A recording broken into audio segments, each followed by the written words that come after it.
Today, we're going to talk about the fact that calendars are cloud-based. You can use a non-cloud-based calendar if you use a local calendar on your device, but virtually all calendar tools these days are cloud-based. We'll talk about the fact that calendars have websites, and they also can be used through apps, and they work a little differently, and the advantages and disadvantages of using them one way versus another, and some common features that virtually all calendars have. Now, calendars are kind of a service you get that is with your email. One of the first things I want to make sure you understand is that with a cloud-based service, you have an account, and that account is your Google account, your Apple account, your Outlook account, or your Yahoo account, and you have an account. That account may have several tools that you can use. Like if you set up a Google account, you do get Gmail, but you also get access to Google Calendar and about a dozen different applications. If you have an Apple device and you set up an Apple iCloud account, by the way, you don't need an Apple device to set up an iCloud account. You can do it independently of owning an Apple device. You get a lot of services from Apple. You get an email, you get a calendar, you get other cloud storage. Same thing with Microsoft's Outlook, and the same thing with your Yahoo account. So you've got an account that says, okay, this is what I'm getting from Google or Apple or Outlook or Yahoo. And within those accounts, you may have a variety of services and tools that you can access. You can access your account and your calendar service with that's included in your account through a website.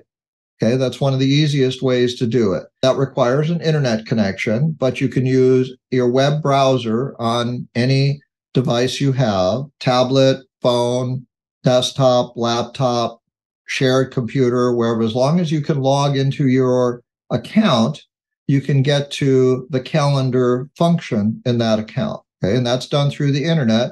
And your calendar keeps data about what are called events. Events are things that take place on your calendar, and they actually have a little file that is used. And so that calendar is keeping track of them and displaying them in certain ways and doing other things with those events as well. So every time you have an event, it creates a little file within your calendar that's kept by your calendar and displayed by your calendar. And you can view it in the browser of the computer or device of your choice. You can also view it through a calendar app.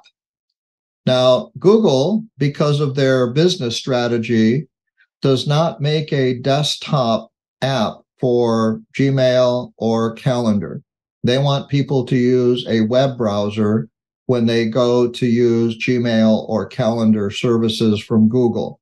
So on the desktop, you will not find an app you can download from Google that makes your calendar available on your desktop or laptop device. However, there are other apps that you can use that can connect to your Google Calendar. And Google does make a mobile app for Android, iPhones, and iPads that you can download and use. If you use a Google Calendar, you can use it from the app on your device as opposed to just using it from a website.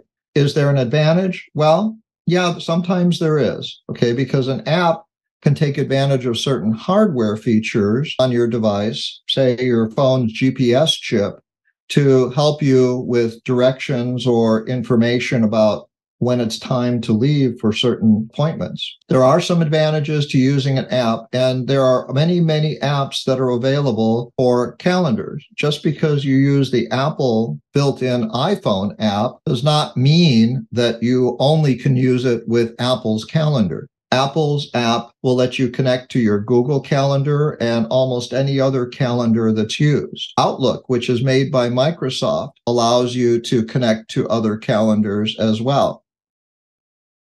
Using a calendar app on your device lets you see all of your calendar activities. Using Apple's app or downloading Microsoft's app or even using Google's app will allow you to view multiple events across multiple calendars. The next topic is sync. So when you have a device with a calendar app on it, or you have a device that you're using a calendar website, say your desktop, and they're both connected to the internet, if you are using the same calendar account, the calendar will synchronize activities between all of the devices, whether you're using a web or whether you're using an app, it doesn't matter. It will be synchronized because this is a cloud service calendar that you are utilizing, and the data is stored in the cloud, but the data also is synchronized with the devices that you're using, that you have connected up to it. Now, for individuals that don't have a need for multiple calendars, it is best to just use one calendar and keep everything in sync with that. But you may find that you are invited to use other calendars from time to time from other people, and other calendar events may start showing up in your calendar. That doesn't mean you have to use them to create an event. It just means that you just have to be aware that they're showing up from different events. All calendars have some common features. This thing called an event is a way to block off time. So you have a starting time for an event, you have an ending time for an event. Most calendars use a default setting of 1 hour for an event. That's typically what most appointments and schedules and events are for. And then they give you the ability to set up notifications. Most calendars have a default or standard setting for a notification that's usually a half an hour before the event starts. Events have the ability to put in location information. So if you wanted to put in a restaurant, you were meeting somebody and use that, it's really advantageous when you use your calendar on your smartphone, because often you can just start the navigation from the event in your calendar as opposed to having to open up maps or do other applications as well. You can set up recurring events so that if you have an event that occurs every week, you can set it up in your calendar so that it repeats every week, every month, every third Monday, every 15th of every month, every 3 months. There's a lot of customization you can do for recurring events. You can search for events, which is really convenient if you wanted to say, I know I had my car in for service, but I can't remember what date it was. If you had an event that you had an appointment where your car repair or oil change or something, you could do that, or a doctor's appointment. So you can search for events. And there's also this thing called a sub-calendar. Within each of your accounts, you have a calendar, but that calendar can have sub-calendars contained within it that can be kept separate. So for people that have, say, a Gmail account and they want to have their personal calendar, but they'd also like to have a family calendar, they can create a family calendar and share that family calendar with other members so that they can see those events and activities. These are common features across all calendars.